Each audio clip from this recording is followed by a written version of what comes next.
Assalamualaikum warahmatullahi wabarakatuh.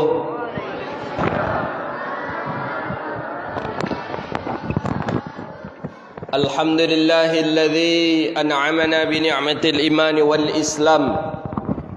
Wassalatu wassalamu ala asyrafil anam sayyidina wa nabiyyina wa habibina wa syafi'ina wa qurrati a'yunina wa maulana Muhammadun sallallahu alaihi wasallam. Subhanaka la ilma lana illa ma 'allamtana innaka antal alimul hakim. Rabbi yassir wa la tu'assir ya Rabbi tammim bi khair. Kita memuji Allah dengan mengucapkan kalimat alhamdulillahi rabbil alamin. Pada hari yang mulia, di bulan yang mulia, di saat yang mulia, Allah mudah-mudahan selalu dan senantiasa memberikan kemuliaan itu kepada kita. Amin ya rabbal alamin. Allah berikan kita nikmat iman, Allah berikan kita nikmat Islam, sehingga bisa kita duduk di rumah Allah ini untuk memperingati acara Tarhibur Ramadan, atau yang disebut dengan Marhaban ya Ramadan. Mudah-mudahan selama kita di masjid ini Allah ampuni dosa kita. Amin. Allah tambah iman kita. Amin. Allah jauhkan kita dari bala dan wabah. Amin ya rabbal alamin. Salawat dan salam kepada Nabi yang agung, Nabi yang mulia, Sayyidina Rasulullah Muhammadun sallallahu alaihi wasallam. Allahumma salli wa sallim ala Sayyidina wa Nabiyyina wa Habibina Muhammadin wa ala alihi wa sahbihi ajma'in. Salawatu Rabbi wa salamuhu alaika ya Sayyidi wa ya Habibi ya Rasulullah. Pengurus masjid yang kita hormati, Imam Bilal dan Khatib, para alim ulama cerdik pandai, hadirin wal hadirat yang dirahmati Allah Subhanahu wa taala. Kajian kita tentang Marhaban ya Ramadan. Kalau kita tanya kepada orang-orang yang selalu mengatakan setiap yang tidak pernah dilakukan oleh Rasulullah itu bid'ah, maka termasuklah perkara yang kita kerjakan malam ini adalah bid'ah. Kalau seluruh yang bid'ah itu sesat, berarti termasuklah seluruh yang ada di masjid ini sesat. Kalau setiap yang sesat itu masuk neraka, berarti seluruh yang ada di masjid ini masuk neraka. Setuju tak kita masuk neraka? Kalau you setuju, tadi dia parah. Jadi tidak seluruhnya yang tidak dikerjakan Rasulullah itu bid'ah. Dan tengok lagi, bid'ahnya itu bid'atul mazmumah atau mahmudah. Bid'ahnya itu bid'ah yang terpuji atau tercela. Imam Syafi'i membagi bid'ah kepada dua, bid'atul mazmumah wa bid'atul mahmudah. Bid'ah yang tercela dan bid'ah yang terpuji. Bid'ah yang tercela ini yang sesat. Mana bid'ah yang tercela? Yang Nabi sallallahu alaihi wasallam saja tidak lakukan, dan bahkan itu dicerca dalam pandangan syariat kita. Itu baru namanya bid'ah qabihah atau mazmumah. Apa contohnya? Orang mengatakan Allah pakai tangan, itu bid'ah yang tersesat, yang sesat. Itulah dia. Allah duduk di arsy, Allah duduk pakai kursi, kata dia. Itu bid'ah yang sesat. Sedangkan yang tak dilakukan oleh Rasulullah, tapi ada jalur syariat yang membolehkan, maka itu termasuk bid'ah yang terpuji. Mana contohnya? Nih, peringatan Marhaban ya Ramadan. Oh, Nabi tak pernah memperingati. Betul, Nabi tak pernah memperingati. Tapi isinya bagaimana? Apakah ada orang memperingati Marhaban Ramadan sambil joget-joget? Tidak ada. Ada kita sambil minum khamar? Tidak ada. Sambil berjudi? Tidak ada. Membuka aurat? Tidak ada. Di mana kira-kira letak tidak terpujinya yang kita lakukan hari ini? Dibaca Al-Quran, dibaca hadis Nabi, Setelah itu kita bermusafahah, salam-salaman. Sudah itu dapat lo makan daging kambing. Apa ndak serunya itu? Apa yang kurangnya kira-kira? Berapa ndak ya? Baca Quran ibadah ndak? Ibadah. Bersalaman ibadah ndak? Ibadah. Buka hadis dalam Sunan Tirmizi. Al-mu'minani idza yaltaqiyani tasafahan. Dua orang mukmin ketika dia berjumpa bersalaman, safaha. Safaha itu telapak tangan dengan telapak tangan. Ni yang musafahah. Kalau mereka ndak musafahah namo, tenjuah namo ya.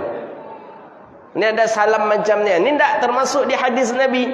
Yang salam menurut Nabi tasafahan, saling bermusafahah, saling berpegang tangan. Musafahah tu memang dipacik tangan kawan tu. Itu yang musafahah. Kalau mereka saya, kau salam apa nama kau? Salam tempel.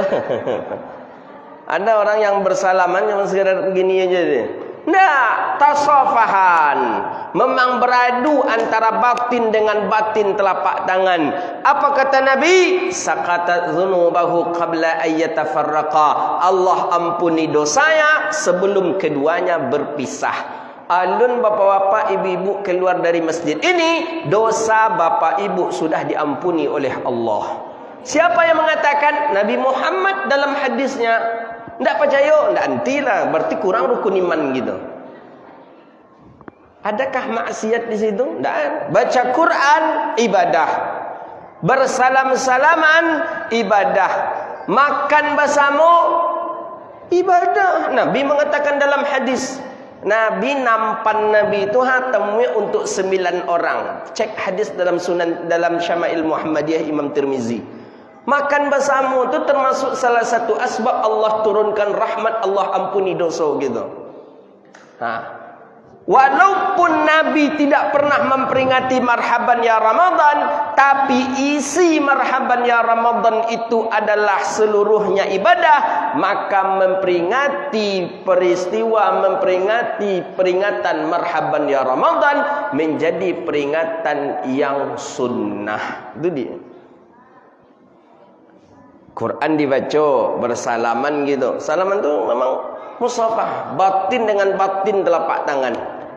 Kau batin. Tangan kita ni, kalau dalam mazhab kita Syafi'i, tangan kau ada dua. Ada batin, ada zahir. Ini namanya zahir. Ini namanya batin. Batin ni yang putih ni. Ini yang putih ni batin. Makanya dalam mazhab Syafi'i, apabila menyentuh kemaluan kubul dan dubur, kubul kemaluan depan, dubur kemaluan belakang, disentuh dengan batin telapak tangan, batal wuduk kita. Kalau disentuh dengan batin telapak tangan. Mana yang batin telapak tangan? Ni yang putih ni. Kalau ditemukan ya, yang putih ni, tu batin namanya. Kalau disentuh pakai itu tu, batal pak wuduk kita pak. Batal. Kecuali tak batal itu kalau disentuh memakai alas, memakai anduk, sapu tangan, tu tak batal. Atau tak batal dengan menyentuh memakai zahri. Mana? Memakai punggungnya. Jadi kalau jiko kita sentuh tak batal pak. Bandingkan itu, beda kan. Ini namanya batin, ini namanya zahir. Kalau dengan zahir telapak, zahir tangan kita sentuh, ini batal, enggak batal dia. Kalau dengan ini batal. Jadi kalau kata-kata wak gawi pakai punggung kau Apa caranya? Entahlah, pandai-pandai apa-apa aja lah caranya. Bagi punggung ni. Enggak batal dia. Atau pakai tangan orang batal, Ustaz, batal je. Tangan orang awak pinjam batal tak wudu awak? Wudu batal, wudu orang tadi. Itu je baru. Oleh kerana itu, ni namanya yang disebut dengan batin. Maka peringatan hari-hari ini, yang kita peringati hari ini adalah peringatan yang di dalamnya seluruhnya ibadah. Kita bermohon kepada Allah, mudah-mudahan Allah ampuni segala dosa kita. Amin ya rabbal alamin. Bapak Ibu yang dirahmati Allah, di penghujung bulan Sya'ban, Nabi sallallahu alaihi wasallam selalu memberikan taujihat hasanat, peringatan-peringatan kepada para sahabat, agar para sahabat Nabi sallallahu alaihi wasallam jangan lengah dan jangan lupa bahawa akan datang bulan yang suci, tamu yang agung. Tamu itulah bernama bulan suci Ramadan. Menyebutnya pun harus tepat-tepat juga kita, Pak. Ramadan, bukan Ramadan. Kalau Ramadan beda artinya, sakit mata artinya. Buka dalam kamus bahasa Arab, mim ra dal, marat apa? Ra mim dal, ramat. Ramat tu artinya sakit mata, Ramadan. Kalau Ramadan baru bulan pembakar dosa. Jadi Bapak Ibu selama ni menyebut bulan Ramadan ni Ramadan atau Ramadan? Kalau Ramadan itu sakit mata taruh ya juga awak. Kau sebentar dah mulai saya tengok iklan kecap, iklan sirup, iklan kain sarung. Ramadan tiba, marhaban ya Ramadan ya. Jadi macam mana itu? Sakit mata tiba, kata dia. Jadi menyebutnya itu kalimat dengan Ramadan, dengan kalimat dad, barulah artinya bulan pembakar dosa. Bulan suci Ramadan, bagaimana kita tahunya kita ni masuk bulan suci Ramadan? Ulama kita mengatakan sesuai dengan hadis Nabi, riwayat daripada Abi Hurairah radhiyallahu taala anhu qala Nabi sallallahu alaihi wasallam, sumu li ru'yati wa aftiru li ru'yati fa in ghubiya fa in ghamma alaikum fatakmil 30 sya'bana 30 yawma atau kama qala Nabi sallallahu alaihi wasallam. Banyak sekali riwayat menjelaskan. Kita galau bila awak puasa Ustaz, ada mengecek hari Sabtu, berarti petang Jumaat malam Sabtu awak tarawih. Ada yang mengatakan awak puasa hari Minggu. Bila sebenarnya kita puasa Ustaz? Hari Ahad. Apa kecek Nabi? Nabi lah mengatakan, sumu li ru'yati, puasalah karena melihat bulan. Wa aftiru li ru'yati, dan berbukalah karena melihat bulan. Karena melihat bulan awak berpuasa. Karena melihat bulan pula nanti kita berhari raya. Fa in ghaba fa in ghubiya fa in humma. Banyak, ada 9 riwayat hadis menjelaskan tentang ini. Apabila tertutup bulan tadi tak nampak, mungkin asap tebal, awan pun cukup tebal, tak nampak bulan ini, bagaimana caranya? Fatakmil, maka sempurnakanlah Sya'ban menjadi 30 Sya'ban. Ini dia. Maka metode dalam melihat bulan berbeda-beda. Ada sistem ru'yah. Ru'yah ni apa? Melihat dengan mata kepala. Kalau bahasa kitanya, mohon maaf, mata telanjang katanya. Makanya orang-orang tarikat Syatari di Pariaman, kadang orang-orang itu berpuasanya agak lambat dibandingkan pemerintah 1 hari. Pemerintah mungkin hari Minggu, Ahad, beliaunya orang-orang sana hari Senin. Kenapa? Dia memang melihat dengan mata kepala. Memang harus nampak. Kalau nak nampak, alun deh. Itu pakai sistem ru'yah. Kementerian Agama memakai apa? Jumhur ulama. Dan hadisnya lebih kuat lagi, itu memakai sistem ru'yah. Ru'yah itu ditengok. Kalau sekarang kan menengoknya pakai teropong. Ada teropongnya 9, 10 tu. Bisa dipakai tek.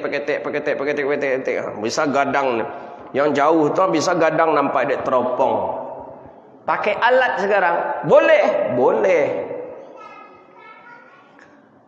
Kemudian yang kedua pakai apa? Pakai sistem hisab.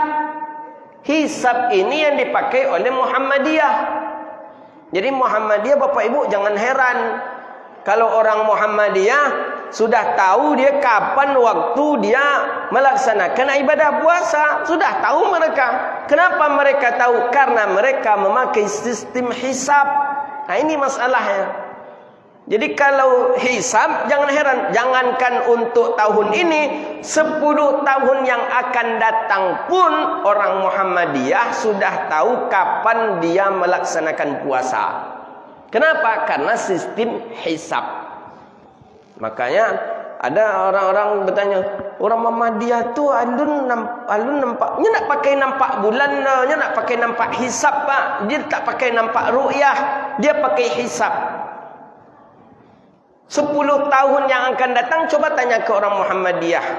Pasti dia tahu kapan awal puasa karena memakai sistem hisab. Ada yang ketiga, namanya udud khumusiyah. Ini kita belajar dulu dengan guru-guru udud khumusiyah ni, tapi pendapatnya lemah pendapat. Ada udud khumusiyah, ada takwil, ada lagi ikmal, ya, menyempurnakan apa, menghitung anak bulan. Ada 5 metode menghitung bulan itu, tapi yang paling kuat sekali hadisnya itu adalah sistem tentang ru'yah.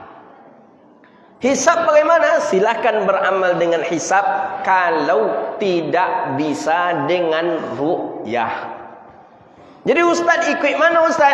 Ambo ikut kapal gadang. Kapal gadang tadi penumpangnya banyak. Siapa yang punya kapal gadang? Yang punya kapal gadang MUI. Di situ ada Menteri Agama. Ambo ikut itu. Le kapalnya gadang. Kok bocor kapal ku karam bersama awak gitu. Kok ikut kapal ketek, kok bocor awak seketek aja ni ikut tenggelam gitu. Itu kata guru-guru kita.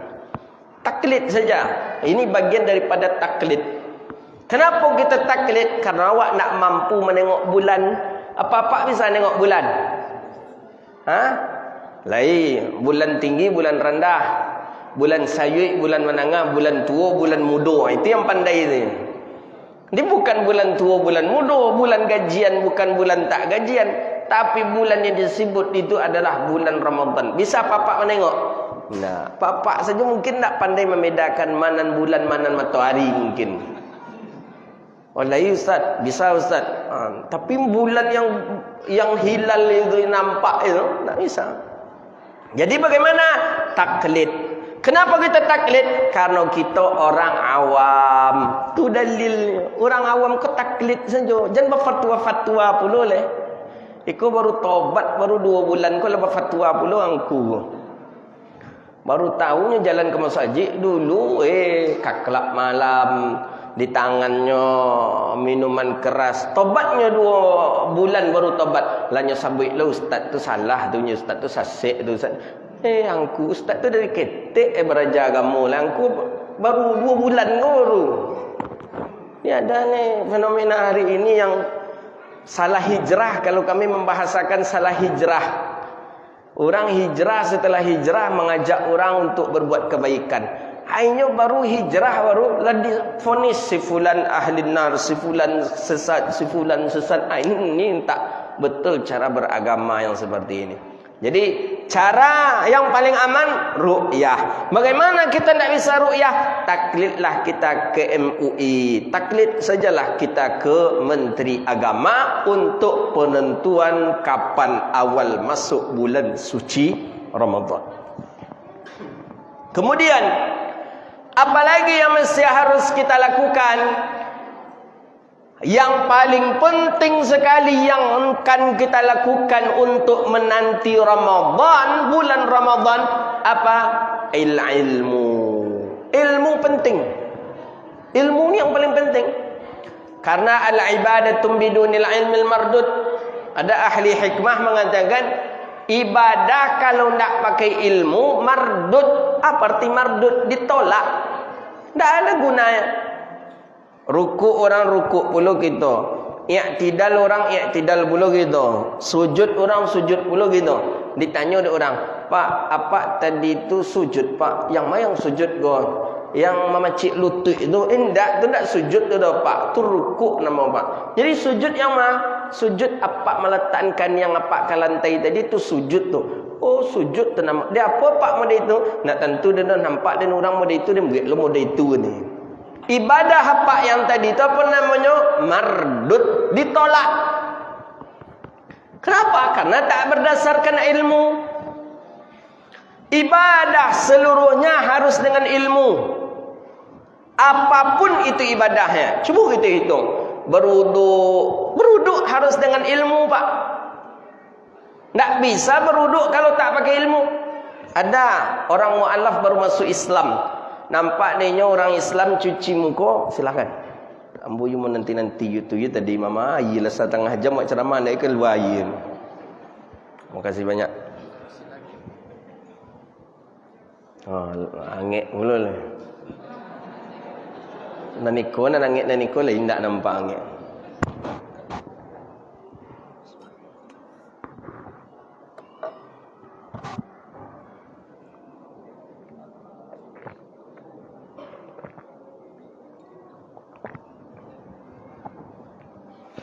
Awak tu kan kalau penceramah kau payah ndak ada air diminta air takutlah tersinggung pengurus ndak diminta air. Awak sedang karya yang mana kau jadi terpaksa berdoa. Saya tadi sambil ceramah tibolah air lah ya Allah, tibolah air lah ya Allah.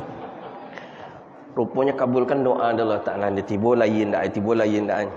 Rupa biasa cieknya air biasanya langsung tebus sekali dua langsung. Tu buat di dunia tu Pak, apalagi di Serugo. Serugo seketik lintasan nio saja awak letak hidang langsung di muka awak. Apa lintasan kenyo dia awak? Mangga, tiba saya mangga. Dintes saja durian, tiba durian langsung. Tapi kabar durian tak bisa masuk Serugo, dah kecil orang itu. Karena ciri-ciri buah-buahan di surga tu termasuk ciri-cirinya naindak baduri, sedangkan durian baduri. Jadi manan suka durian atau pasal pekan neraka pencari durian besok. Sama je rokok.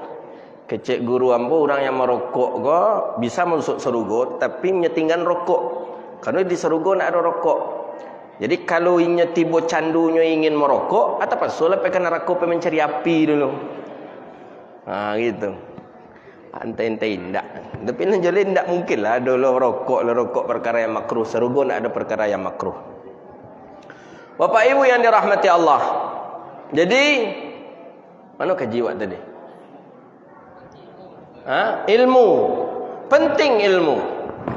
Wuduk mesti dengan ilmu. Tak bisa wuduk tak pakai ilmu, tak bisa. Bayangkanlah mu'allaf tadi tu. Pas ketika dia menengok orang berwuduk, nyebuduk pula. Nyebasuh aja mukanya. Cuman mana batasan-batasan yang mesti dia basuh, dia tak tahu. Cuci tangan, mana batasannya sekedar mencuci tangan. Butuh ilmu. Sampai mata siku mesti harus basah. Menyapu kepala, dia harus tahu cara menyapu kepala. Wuduk. Mana lagi? Salat mesti harus dengan ilmu. Jadi jangan macam Abu Nawas. Abu Nawas ko dia tidak ada ilmu, cuma suka semayang. Jadi suatu ketika dia nyolah hobi cocok semayang, sering-sering salat. Akhirnya Abu Nawas ni disuruh orang menjadi imam. Jadi imam. Sebelum Abu Nawas nak salat, Abu Nawas berwuduk. Dicuci muka, tangan, kaki kanan. Setelah mencuci kaki kanan, air habis. Kaki kiri nak dicuci di Abu Nawas. Dia kan kanan dulu baru kiri. Kaki kiri nak dicuci di Abu Nawas. Bakal air habis. Cari air ke situ nak ada, cari air ke situ nak ada. Salat, Abu Nawas jadi imam. Pas Abu Nawas salat, Allahu Akbar. Abu Nawas pas Allahu Akbar, diangkat di Abu Nawas kaki kiri sebelah. Terbayang dah Pak mendapu orang jadi imam tu nyangkek kaki kan kiri sebelah tu. Sampai selesai, makmum pun heran. Dia apalah Abu Nawas kau mangkek kaki kau kecil. Ni tanya ke Abu Nawas, imam biasa semayang tak mau ikut imam. Tapi tadi imam mangkek kaki kiri imam. Kecil Abu Nawas kaki kiri dan kau lun suci le kau kecil Abu Nawas. Apa tu mam? Dan tadi bauduk, pas bauduk basuh kaki kanan. Setelah membasuh kaki kanan, air habis. Kaki kiri ni belum saya basuh. Makanya saya angkat kata Abu Nawas. Kira-kira tapek ndak ilmu Abu Nawas? Banyak loh dia Abu Nawas iko nampakannya. Mestinya kalau mau dia Abu Nawas kau apa yang akan wak lakukan ni bapak ibu-ibu? Air habis. Basuh tangan kau nak doa lah. Untuk iko nak doa, untuk telinga nak doa, untuk kaki. Apa yang harus kita lakukan? Tayamum. Butuh ilmu. Salat butuh ilmu. Tak bisa, harus dengan ilmu. Jangankan itu, menikah pun harus ada ilmu. Menikah tak bisa modal-modal sayang aja, harus ada ilmu. Modal apa menghadapi rumah tangga, modal apa kalau beranak, modal apa mendidik anak, modal apa harus ada ilmu. Maka oleh karena itu puasa ada ilmunya. Jangan sampai kita tidak mengkaji ilmu tentang puasa. Ada dalam kitab namanya kitab Bulughul Maram min Adillatil Ahkam, Sifatus Siyami Rasulillah atau Babus Siyam, bab puasanya Nabi sallallahu alaihi wasallam. Tengok bagaimana adab-adab puasanya Rasulullah. Adab-adab Nabi berpuasa seperti apa? Itu yang perlu kita pelajari. Kapan Nabi mulai menahannya? Ketika berbuka nanti apa yang Nabi makan, apa yang Nabi minum. Ini yang harus kita pelajari. Kebanyakan kita, mayoritas masyarakat kita agak meninggalkan sunnah yang satu ini. Apa sunnah? Ketika berbuka orang kita jarang memulai dengan kurma. Padahal menghidupkan sunnah Nabi, mengamalkan sunnah Nabi itu sama ibadah pahalanya dengan melakukan 200 rakaat salat. Makanlah kurma terlebih dahulu ketika berbuka. Nabi mengamalkan itu. Bukan teh anget, bukan air putih, bukan kolak, bukan goreng pisang, bukan. Enggak, kurma. Tidak mesti harus 3, tidak mesti harus 5, tidak, satu saja. Allahumma laka sumtu wa bika amantu ala rizqika aftartu bi rahmatika ya arhamar rahimin.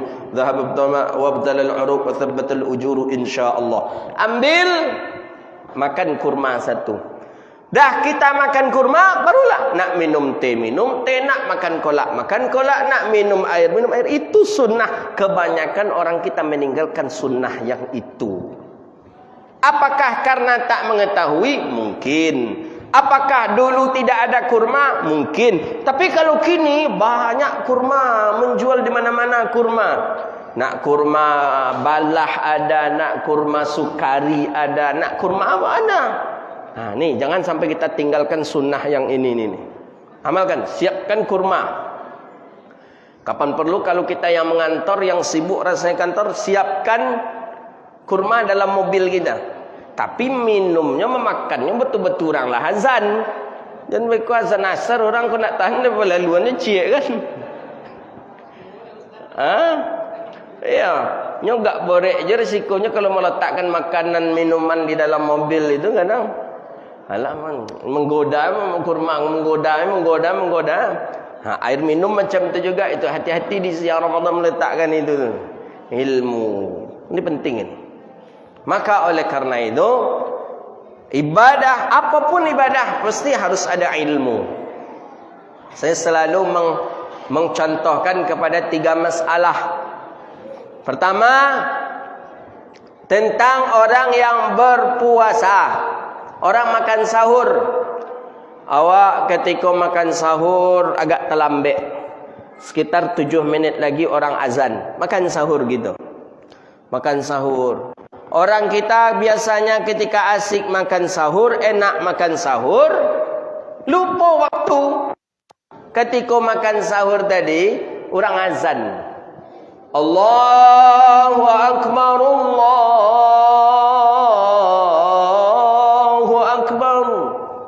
makan baru. Kecek Nabi dalam hadis, apabila muazzin azan, fajar telah terbit, apa yang ada di dalam mulut buang. Mesti dibuang. Nasi dibuang, minuman dibuang kalau orang sudah azan. Orang awak agak lain. Baru azan mana apa tu? Dah masjid tu saya alun azan dan doanya. Kok pengaruh gitu kok? Kita kalau nak berbuka pakai masjid nampalan dulu azan. Bila sahur cari masjid nampalan lambat azan ke situ bertaklid itu. Berbuka. Alun apa? Masjid itu wak tadi sahur ndak kalau wak berbuka pakai masjid iko saya wak ejanya. Kita tetap makan, orang sudah azan. Makan atau orang sudah azan yang di mulut kita ni tidak kita buang tapi tetap kita telan. Pertanyaan, bagaimana dengan hukum puasa kita? Sahkah atau tidak sah? Macam mana caranya? Ini kita sering nih minum sering. Nak apa dah baru azan mana apa minumlah nak apa dah. Bagaimana hukumnya? Dalam mazhab kita Syafi'i jelas, apabila kita masih menelan makanan atau minuman sedangkan orang sudah azan, maka katanya dalam mazhab Syafi'i wajib bagi kita 3 perkara.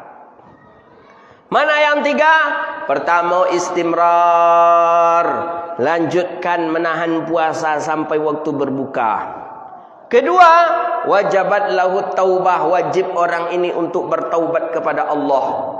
Karena dia sudah menyia-nyiakan syariat Allah.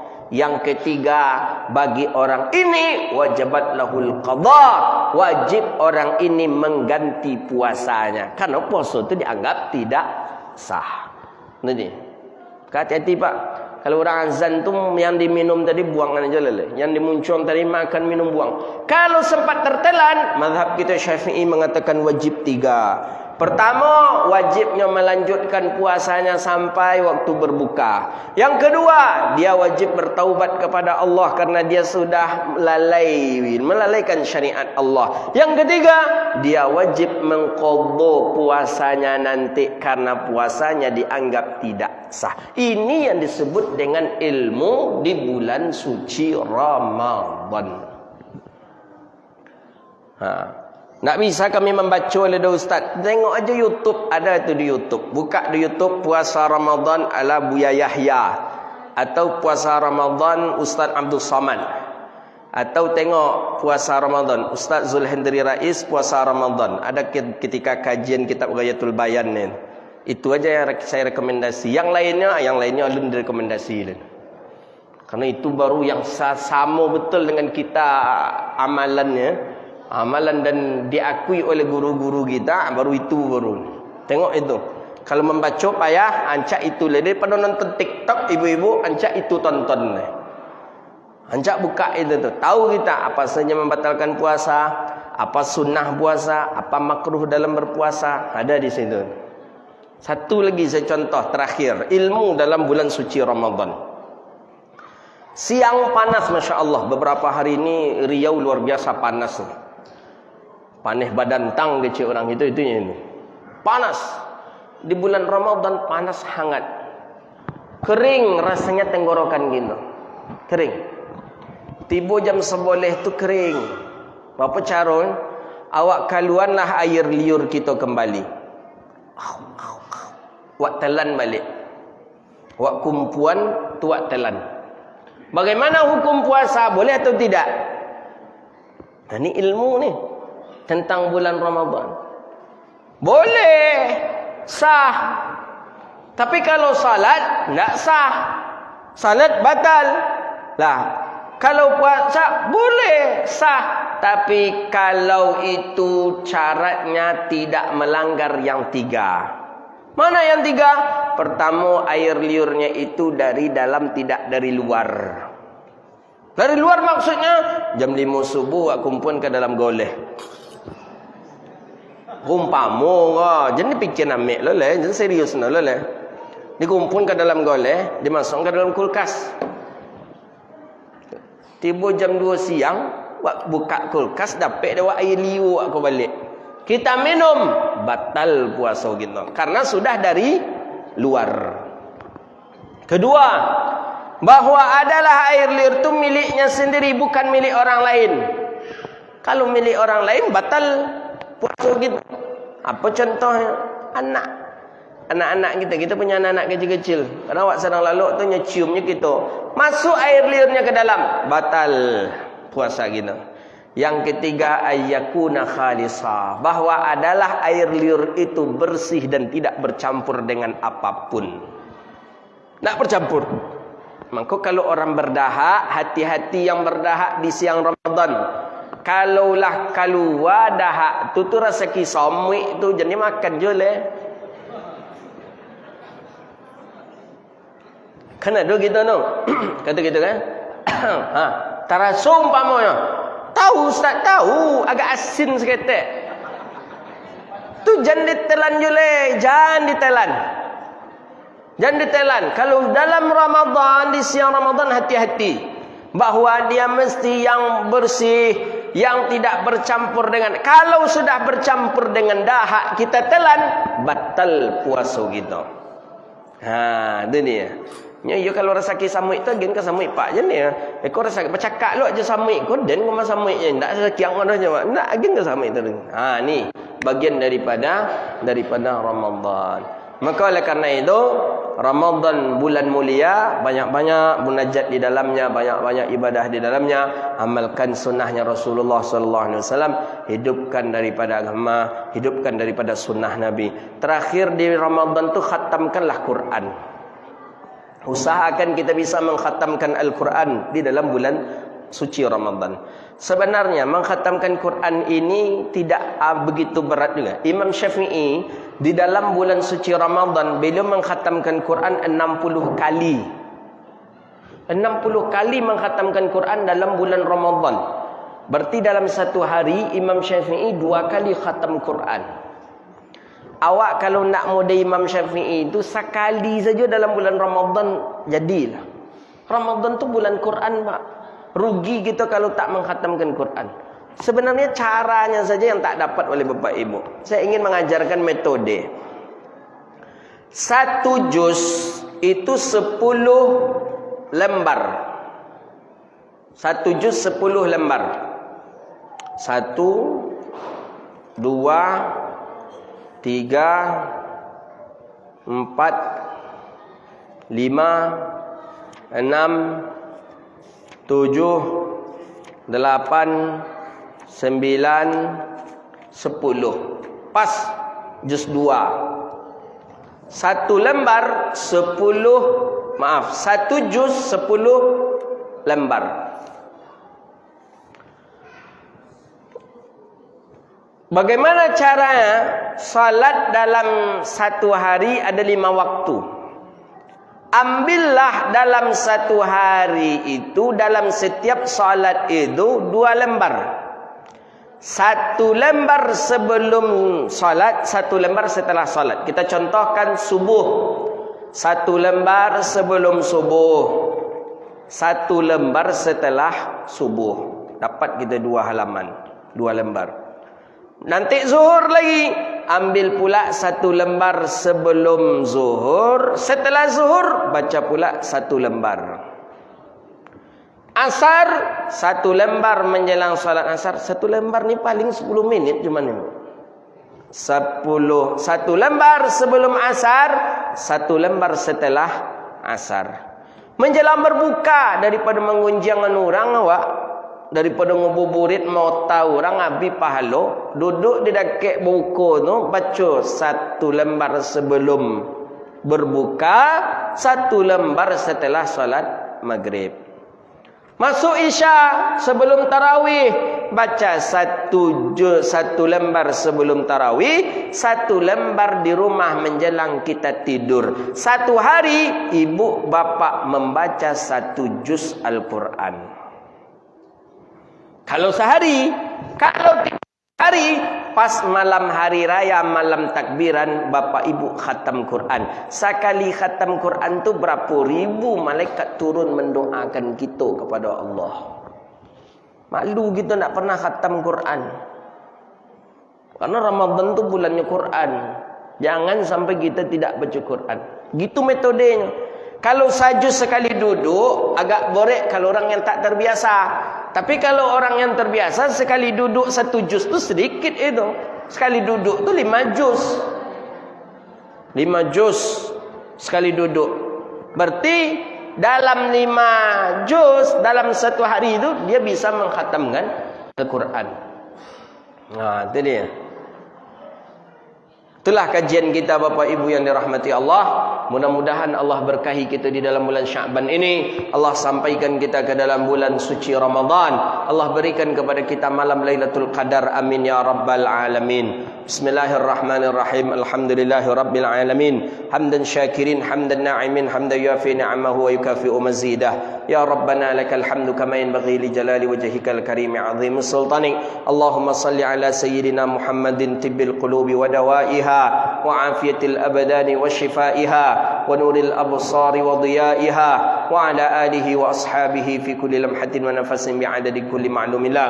اللهم ربنا تقبل منا إنك أنت السميع العليم وتب علينا يا مولانا إنك أنت التواب الرحيم. اللهم بارك لنا في شعبان وبلغنا رمضان. اللهم بلغنا رمضان. اللهم بلغنا رمضان يا رب العالمين. ربنا ظلمنا أنفسنا وإن لم تغفر لنا وترحمنا لنكونن من الخاسرين. اللهم يا مقلب القلوب ثبت قلوبنا على دينك وعلى طاعتك. ربنا آتنا في الدنيا حسنة وفي الآخرة حسنة وقنا عذاب النار.